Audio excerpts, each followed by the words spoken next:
नमस्कार विद्यार्थी मित्र, आपल्याला राज्यसेवा पूर्व परीक्षा, मुख्य परीक्षा, कंबाईन पूर्व परीक्षा, मुख्य परीक्षा आणि UPSC पूर्व आणि मुख्य या सर्वच ठिकाणी आधुनिक भारताचा इतिहास हा एक टॉपिक आहे. आधुनिक भारताचा इतिहास आपण अभ्यासत असताना 1757 ते 1947 या कालखंडाचा अभ्यास करतो. यातील अनेक घडामोडी महत्त्वाच्या आहेत, पण 1857च्या नंतर जे काही आपलं राष्ट्रीय आंदोलन सुरू झालं त्यातील एक महत्त्वाचा केंद्रबिंदू आहे तो म्हणजे असहकार चळवळ. असहकार चळवळ जर पाहिली तर आपल्याला ज्या काही स्वातंत्र्य चळवळ सुरू होती ती 1885च्या नंतर काँग्रेसच्या स्थापनेपासून सुरुवात होते. आपण काँग्रेसच्या स्थापनेचे 3 कालखंड करतो.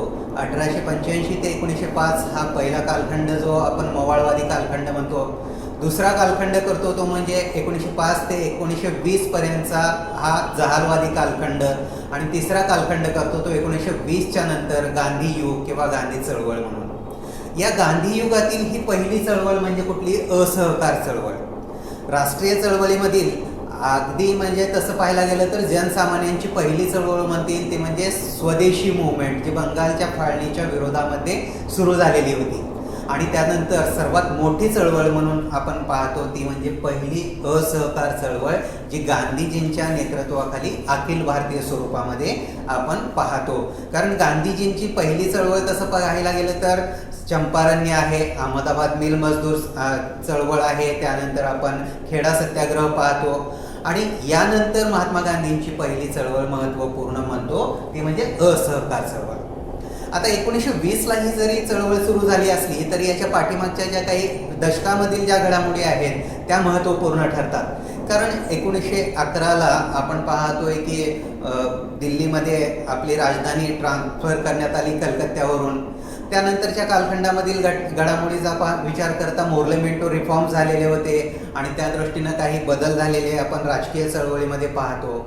याच्यानंतर आपण पाहतोय की आपल्याला होम रूल चळवळ 1916च्या आसपास सुरू झाल्या आणि याच कालखंडामध्ये आपल्या इथं पहिल्यांदा जागतिक स्तरावरती पहिलं महायुद्ध, पहिलं जागतिक युद्ध आपण पाहतो. आणि मग या दृष्टिकोनातून या सगळ्या घडामोडींच्या अनुषंगानं 1919चा कायदा आला आणि 1919च्या कायद्यापर्यंत जात असताना आपल्या ज्या काही भारतीयांच्या ज्या काही मागण्या आहेत त्या मागण्या पूर्ण होत नाहीत हे पाहिल्यानंतर मग पहिली चळवळ जी स्वातंत्र्यासाठी आपण चालू केली होती महात्मा गांधींच्या नेतृत्वाखाली ती म्हणजे असहकार चळवळ. जालियनवाला बाग हत्याकांड हे सर्वात महत्त्वपूर्ण या ठिकाणी एक कारक आपल्याला दिसून येतं.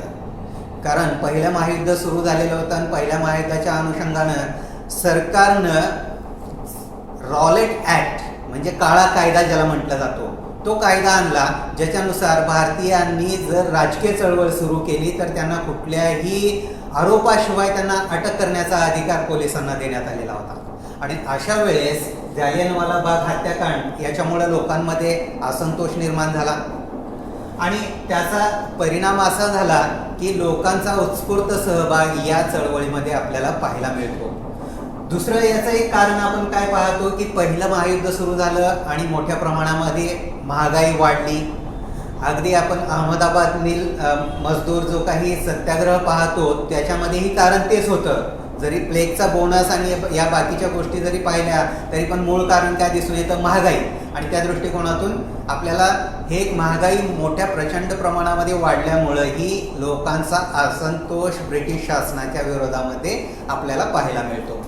आणि यानंतर या होम रूल चळवळीमध्ये 1916ला जे की ॲनी बेझंटची एक होम रूल चळवळ होती आणि दुसरी आपली लोकमान्य टिळकांची एक होम रूल चळवळ होती. या दोन्ही चळवळीमधून निर्माण झालेले जे कार्यकर्ते होते त्यांच्या पुढे कुठलाही राजकीय कार्यक्रम नव्हता आणि अशा वेळेस या कार्यकर्त्यांना विधायकपणे काहीतरी कार्य देणंही तेवढंच आवश्यक होतं आणि त्यामुळं आपण पाहतो की असहकार चळवळीची सुरुवात झाली असं म्हणता येऊ शकतं.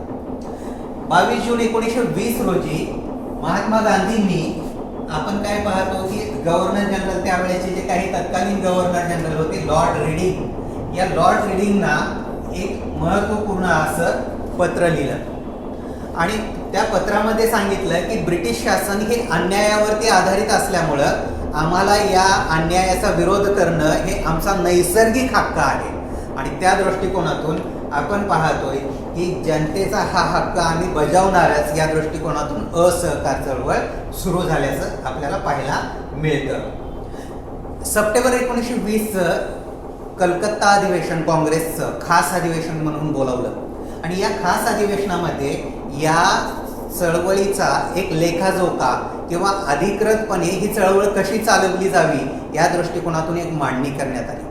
थोडक्यात आपण याला असं म्हणू शकतो की प्रोजेक्ट रिपोर्ट म्हणा किंवा आपल्याला एक कार्यक्रम पत्रिका म्हणा. तर हे एक खास अधिवेशन होतं. खास अधिवेशनामध्ये एक कार्यक्रम पत्रिका मांडली असं म्हणू शकतो आपण. या कार्यक्रम पत्रिकेमध्ये काय सांगितलं त्यांनी की आपल्याला ही चळवळ कशी चालवायची आहे. ही चळवळ चालवायची शाळा महाविद्यालयावर बहिष्कार टाकून, न्यायालयावरती बहिष्कार टाकून, विधिमंडळावरती बहिष्कार टाकून, त्याचबरोबर परकीय कपड्यावरती बहिष्कार टाकून आणि सरकारी पदव्यावर बहिष्कार टाकून. आपण जर पाहिलं महात्मा गांधींच्या 3 चळवळी, असहकार चळवळ पहिली, दुसरी सविनय कायदेभंग चळवळ आणि तिसरी आहे चले जाव चळवळ. आपण या चळवळी महात्मा गांधींच्या त्यांचं सत्याग्रह आणि अहिंसा हे तत्वज्ञान जर लक्षात घेतलं तर ही पहिली चळवळ म्हणजे बाल्यावस्था आपण असं म्हणू शकतो. जसं आपण या दृष्टिकोनातून असहकार चळवळ म्हणजे असहकार करायचा आहे. जर आपल्या मागण्या मान्य होत नसतील तर आपल्याला काय करायचं आहे, असहकार करायचा आहे. आणि या दृष्टिकोनातून आपली मागणी काय होती तर स्वराज्याची मागणी होती आणि स्वराज्याच्या मागणीसाठी ही असहकार चळवळ म्हणजे आपल्याला जर समजा घरच्यांनी काही नाही दिलं तर आपण घरच्या बरोबर जसं असहकार करतो किंवा मी जेवणार नाही आहे, बहिष्कार, जेवणावर बहिष्कार म्हणा किंवा त्यांनी सांगितलेल्या कामावरती बहिष्कार, तसं आपल्याला या जे काही शासनाचं इंग्रजी शासनाच्या ज्या काही विविध संस्था होत्या त्याच्यावरती बहिष्काराची ही चळवळ असल्याचं आपल्याला पाहायला मिळतं. आता काँग्रेसची अधिवेशनं डिसेंबरला भरत असत आणि डिसेंबरच्या आधी जर एखादे अधिवेशन असेल तर ते खास अधिवेशन आणि डिसेंबरचं अधिवेशन असायचं ते वार्षिक अधिवेशन. खास अधिवेशन कलकत्त्याचं अधिवेशन झालं 1920चं सप्टेंबरमध्ये आणि डिसेंबरमधलं अधिवेशन भरलं ते म्हणजे नागपूर या ठिकाणी. तर नागपूर अधिवेशनामध्ये काँग्रेसनं या असहकार चळवळीचा ठराव मंजूर केला. खास अधिवेशनामध्ये तो मांडला आणि वार्षिक अधिवेशनामध्ये तो मंजूर केला हे आपल्याला दिसून येतं. आणि मग या दृष्टिकोनातून चळवळ चालवायची असेल तर कार्यकर्ते पाहिजेत आणि कार्यकर्ते पाहिजे असतील तर आपल्याला काँग्रेसमध्ये कार्यकर्त्यांचा समावेश करणं गरजेचं होतं आणि त्या दृष्टिकोनातून महात्मा गांधींनी काँग्रेसमध्ये पहिल्यांदा महत्त्वपूर्ण बदल सुचविले. हे बदल काय होते तर दैनंदिन कामकाज पाहण्यासाठी 15 सदस्यांची काँग्रेस वर्किंग कमिटी स्थापन करण्यात आली. पूर्वी काँग्रेस कशी चालायची, वार्षिक अधिवेशन असायचं, त्या ठिकाणी सगळे नेते यायचे, गप्पा मारायचे किंवा चर्चा करायचे, आपले प्रश्न मांडायचे, भाषण द्यायचे आणि निघून जायचे. दैनंदिन असं कामकाज चालायचं नाही. आणि मग या दृष्टिकोनातून काँग्रेस वर्किंग कमिटी ही दैनंदिन कामकाजाचा बद्दल. दैनंदिन कामकाज म्हणजे काय आहे बघू, आता एवढे हजारोच्या लाखोच्या संख्येनं कार्यकर्ते आहेत, मग त्यांच्या पुढे कार्यक्रम काय द्यायचा आहे, त्यांचे काय समस्या आहेत, त्यांना कसं आपल्याबरोबर जोडायचं आहे, हे सगळं कामकाज म्हणजे दैनंदिन कामकाज. आणि या दृष्टिकोनातून काँग्रेस वर्किंग कमिटी CWC ही काँग्रेसची एक महत्त्वपूर्ण समिती स्थापन करण्यात आली जी पूर्ण देश स्तरावरती महत्त्वपूर्ण समिती समजली जाईल. दुसरी अखिल भारतीय स्तरावरती एक अखिल भारतीय समिती स्थापन करण्यात आली. या अखिल भारतीय समितीचे महत्त्वपूर्ण असे नेते असायचे, जे देश स्तरावरचे नेते होते ते सगळे या महत्त्वपूर्ण समितीचे सदस्य असत.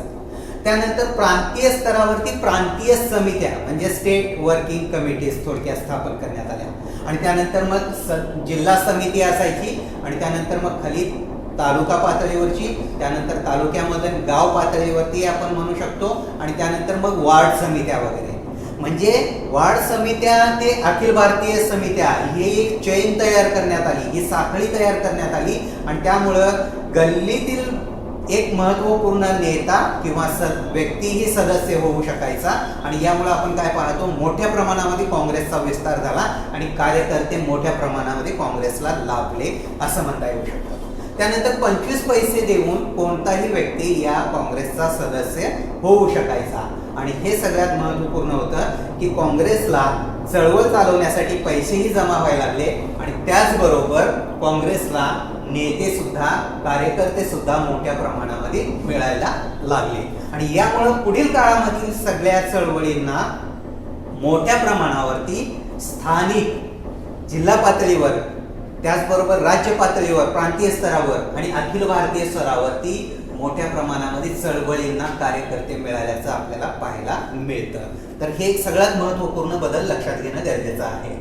यानंतर आपण काय पाहतोय की काँग्रेसनं विधायक कार्यातून ही लोकांना आपल्या बरोबर जोडलं. विधायक कार्य कुठली होती कार्य तर सूत कताई करणं, अस्पृश्यता बंदी असेल किंवा हरिजन वस्त्यांचा जे काही स्वच्छता मोहीम असेल हे म्हणा, ह्या सगळ्यातून काय केलं लोकांना आपल्याबरोबर जोडण्याचा म्हणजे इन्क्लुझिव्ह सर्वांना सर्वसमावेशक असं आपल्या सोबत जोडण्याचा प्रयत्न या ठिकाणी करण्यात आल्याचं आपल्याला पाहायला मिळतं. आणि यानंतर मग असहकार चळवळीचा घटनाक्रम जर पाहिला तर जानेवारीमध्ये अली बंधू आणि महात्मा गांधी यांनी देशभर दौरे काढले आणि त्या दौऱ्यामध्ये ठिकठिकाणी सभा घेऊन त्या ठिकाणी असहकार चळवळीचं कार्य, असहकार चळवळ का सुरू करण्यात आलेली आहे, असहकार चळवळीचं उद्दिष्ट काय आहे हे सगळं सांगण्याचा प्रयत्न केल्याचं दिसून येतं आपल्याला. या ठिकाणी पहिल्या या टप्प्यामध्ये मोठ्या प्रमाणावरती शाळा महाविद्यालयावरती बहिष्कार टाकण्यात आला आणि त्यानंतर शाळा सोडारे म्हटले की आपण सोडण्याचा प्रयत्न करतो. तसं मुलांना आपण म्हणू शकतो की एक आवडीची गोष्ट आहे शाळा सोडणं किंवा शाळेला सुट्टी मारणं. तसं त्या दृष्टिकोनातून हे पहिल्यांदा आपल्याला दिसून येतं की शाळावरती बहिष्कार टाकण्यात आला. परंतु याचा अर्थ असा नाही की शाळेला गेलीच नाहीत मुलं, तर राष्ट्रीय शाळा म्हणजे राष्ट्रीय नेते जे होते त्यांनी स्वतःच्या शाळा निर्माण केल्या आणि त्या ठिकाणी आपल्या मुलांना पाठवलं गेलं.